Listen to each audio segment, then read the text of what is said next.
Hello बच्चों, let's read the question. The question says that X-ray is the part of electromagnetic spectrum whose wavelength lies in the range of 10 raised to power minus 10 meter. Give its one use. तो देखो बच्चों, सबसे पहले की concept है हमारे पास, that is EM spectrum, X-ray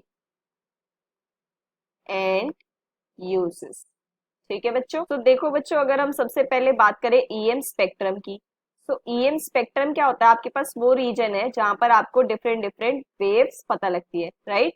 तो देखो ये हमारे पास रीजन है. फर्स्ट वन है आपके पास रेडियो वेव, सेकेंड वन है आपके पास microwave, and then third one है आपके पास infrared, and then fourth one है आपके पास visible, then fifth one is ultraviolet, and then sixth one is X-ray, and at last that will be gamma ray. ठीक है बच्चों, तो देखो ये पैटर्न है. अगर इसे याद भी रखने के लिए हमारे पास निमोनिक्स है, जैसे हम यूज कर सकते हैं रेनॉल्ड्स, मदर इज, देखो सब इनिशियल्स यूज कर रहे हैं, right? Visiting, uncle, Xavier's, garden. ठीक है बच्चों, ये सेम मैनर याद रखने का रीजन क्या है? क्योंकि इसी मैनर में क्या होती है, जो वेवलेंथ होती है हमारे पास, that will be in decreasing order. ठीक है बच्चों, देखो radio wave, microwave, infrared, visible, ultraviolet, X-ray and then gamma ray. ठीक है बच्चों, अब बात करते हैं हम एक्सरे की. ठीक है, सो एक्सरे क्या होती है हमारे पास? Penetrating form of high energy EM radiation. देखो शॉर्टेस्ट कौन सी है हमारे पास? Gamma ray. तो सबसे ज्यादा पेनिट्रेटिंग पावर इसकी है, क्योंकि इसकी वेवलेंथ जो है वो सबसे कम है, फ्रीक्वेंसी क्या है? सबसे ज्यादा है. ठीक है, और एक्सरे भी है हमारे पास जिसकी कुछ हाई पेनिट्रेटिंग पावर होती है. ठीक है बच्चों, और इसकी रेंज क्या होती है हमारे पास of wavelength, that is from 1 picometer to 10 nanometer.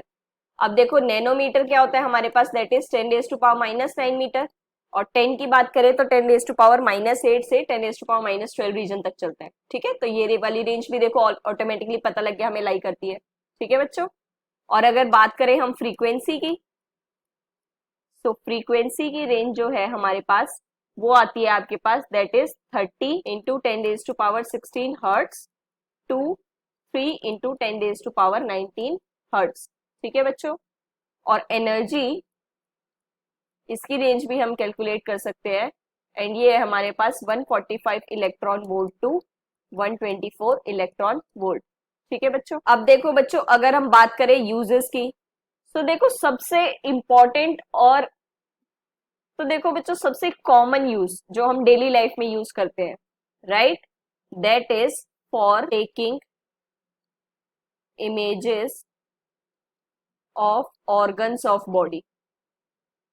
है ना बच्चों? क्या होता है, देखो कहीं भी हमें चोट लग जाती है, फ्रैक्चर हो जाता है, तो डॉक्टर क्या होता है, हमें कंसल्ट करता है, एंड दैट सेज, तो डॉक्टर्स हमें क्या रेफर करते हैं? एक्सरे के लिए, राइट?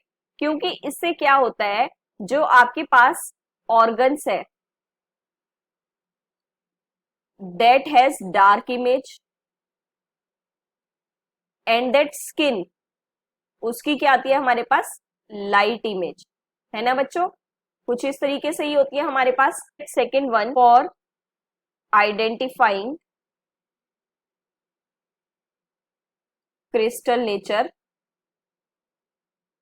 Of solids.